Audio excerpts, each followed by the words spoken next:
All right, guys, so let's get real. You've seen the headlines. People are leaving the Bay, and that's a fact.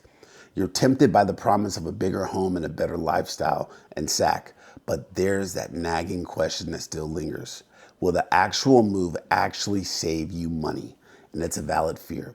You hear about lower home prices, but what about taxes? Does your paycheck shrink or grow when you trade the Golden Gate Bridge for the Tower Bridge? Today, we're going to crunch the real numbers. This isn't about feelings or sales pitches. We're going to break down exactly how sales, property, and income taxes will impact a hypothetical $150,000 salary in SF, San Jose versus Sacramento.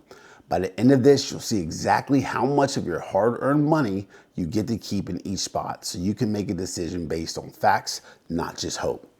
You guys, I'm Joubert Caston. I'm a local real estate advisor in town, but most importantly, a very proud girl dad.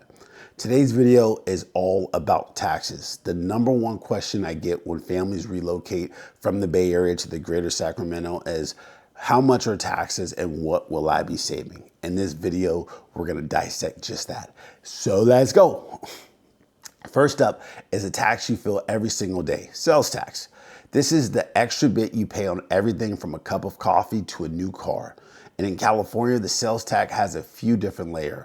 There's a statewide base rate, and then there's counties and cities tack on their own pieces. This is where the first difference between the Bay and Sacramento starts to show. Now let's look at the current combined sales tax rates. In SF, you're paying a minimum of 8.625%. Now let's head down to the San Jose area where it's currently at 9.375%. But here's a critical update for anyone looking at Santa Clara County. Voters approved Measure A, which means starting in April of 2026, a new 0.625 countywide tax kicks in. That will push the sales tax in San Jose to a full 10%. Now let's compare that to our state's capital in the city of Sac. The combined sales tax rate is 8.75. So right away, you can see that Sac is a little bit higher than San Francisco, but it's lower than San Jose. What does this actually mean for your wallet? Let's just use a simple example. Imagine you're buying a laptop and that laptop is $1,000. In San Francisco, you'd pay $86.25 in sales tax. In Sacramento, you'd pay a little bit around $87.50. Now let's check out San Jose. In San Jose, currently, you would pay $93.75 in sales tax. But starting in 2026, that $93 goes all the way up to a solid $100 in taxes on a $1,000 laptop. Think about that. While the difference on the single purchase might seem small, think about that compounded over a year of expenses. Groceries, furniture, clothes, a car. The sales tax in San Jose will consistently take a bigger bite out of your spending money compared to Sacramento. It's not a life-changing amount on its own, but it's the first piece of the puzzle. Now, here's the big one, property taxes. This is where the numbers start to get really interesting. For most homeowners, property taxes are their single largest tax bill of the year, and the difference between the Bay and Sacramento is staggering. First, a quick refresher on how it works in California. Thanks to Prop 13, the base property tax rate across the state is capped at 1% of your home's assessed value, which is usually the price you paid for it. That assessed value can then increase by a max of 2% per year until you sell. On top of that 1%, local voters can add extra taxes for things like schools or infrastructure bonds. This means the effective tax rate is often slightly higher than 1%. For example, in SF, the effective rate is around 1.18%. The rates in San Jose and Sacramento are comparable, hovering in that same 1.1 to 1.2% range. So if the rate is basically the same, where's the huge difference? It's all about the home prices. That 1% is based on the price of the house, and that's where the Bay and Sacramento are worlds apart, in some areas, I must say. Let's create a realistic versus scenario. We'll compare buying a typical starter home, keeping in mind these prices from early 2026 can fluctuate. In the Bay Area, a single family house is often out of reach, so a condo is more common in the first step. While the median condo in San Jose can be an eye-watering $1.3 million, let's consider a more attainable starter condo at, let's say, $800,000. In SF, a median condo is around 1.75 million, so 1,075,000. Now let's look here in Sacramento. Here's a single family home. It's much more accessible. Based on recent data, the median price for a single family home was around $566,000. Let's apply a conservative 1.2 effective tax rate to those prices and see the actual tax bill. For the $800,000 starter condo in San Jose, your property tax would be somewhere around $9,600. That's $800 a month on top of your mortgage just in taxes. For the $566,000 single family house in Sac, your annual property tax would be around $6,792. That's $566 a month. The difference is $2,808 per year. That's over $230 every single month that stays in your pocket in Sacramento just from property tax alone. And remember, we're comparing a condo in the Bay to a full single-story home in Sac. If you were to compare a single-family home in San Jose with a median price well over $1.3 million, the property tax difference would be astronomical. This is hands down the biggest tax advantage of living in Sacramento. You're paying taxes on a number that is often half of what you pay on in the Bay Area. Now, the most important number, income tax, and what we take home, of course. Now, for the number that matters most, your take-home pay, people often ask if California has a city-level income tax, and the answer is no. Whether you live in SF, San Jose, or Sacramento, you pay the exact same state income tax. California has a progressive tax system. The more you earn, the higher your tax rate becomes on your highest dollars. For the 2025 tax year, there are 9 tax brackets going up to a 9.3% bracket for higher earners. So if the income tax is the same everywhere, how does your location impact your budget? The answer isn't about how much you pay, but how much your remaining money can actually buy. So let's build out this case study. I want you to meet my AI friend Alex, who is a single tech worker with a gross salary of $150,000. First, the taxes. Gross income, $150,000.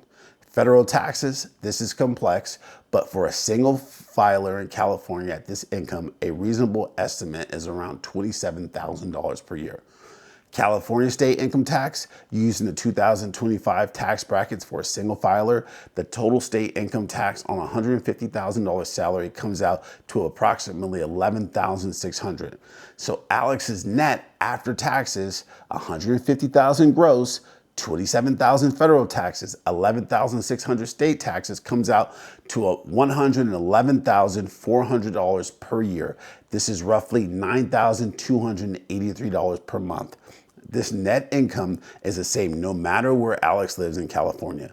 But now we have to subtract the biggest expense, which is housing. Let's assume Alex is a renter. According to data from early 2026, the average rent for a one-bedroom apartment in SF is about $3,194 per month. In San Jose, it's around $3,087 per month. Let's use a Bay Area average at about $3,100 per month for our calculations right now. Annual Bay Area rent, $3,100 times 12 equals $37,200.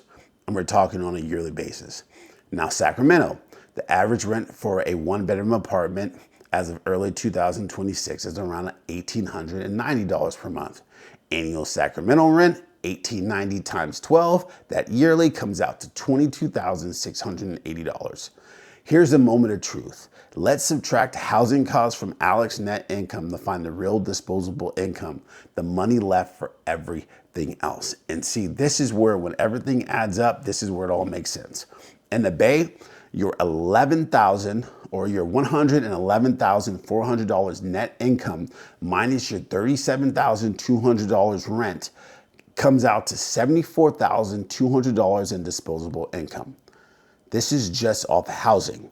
In Sacramento, your $111,400 net minus your $22,680 rent for the year comes out to $88,720 in disposable income. The difference is a jaw-dropping $14,520 per year. Let me repeat that. The difference is a difference of $14,520 $520 per year based on location alone with the same salary matched with the same California state taxes and federal taxes. That is over $1,200 every single month that Alex has in Sacramento that they would not have in the Bay Area. That's money for savings, investing, paying down student loans, travel, or just enjoying life without constant financial pressure. And this is as a renter. As we saw the property tax section, the savings for homeowners are even more dramatic. So what's the bottom line here? After running the numbers, what's the final verdict? While California state income tax is a constant, the financial reality of living in the Bay Area versus Sacramento is dramatically different. Let's quickly recap. Sales tax is generally higher in the Bay Area, especially in San Jose, costing you more on everyday purchases. Your state income tax bill is identical in both places. The absolute game changer is property tax. Because home prices in Sac are so much more lower, your annual tax bill can be thousands of dollars less for a smaller place in the Bay Area. But the real story is what those costs leave you with. Our case study of a $150,000 salary earner showed that after paying for housing, a move from the Bay Area to Sacramento could free up over $14,000 a year in annual disposable income. That isn't a small change, that's a fundamental shift in your financial life and your ability to build wealth. Ultimately, the decision is about more than just money. But if you're asking the question, will you actually save money based on taxes and the cost of housing, the answer is a resounding yes. The savings are substantial and can significantly improve your financial well-being and quality of life. So check this out. I hope this video gives you the clarity to weigh your options. The numbers speak for themselves, but everyone's situation is unique and different. If you found this analysis helpful, do me a favor and hit that subscribe button so you don't miss out on future videos. Now I want to hear from you. Are you considering a move? Do these numbers surprise you? Drop your questions and thoughts in the comments below. I'll do my best to read and respond to as many as I can. Thanks for watching, and I'll see you in the next video. Yee!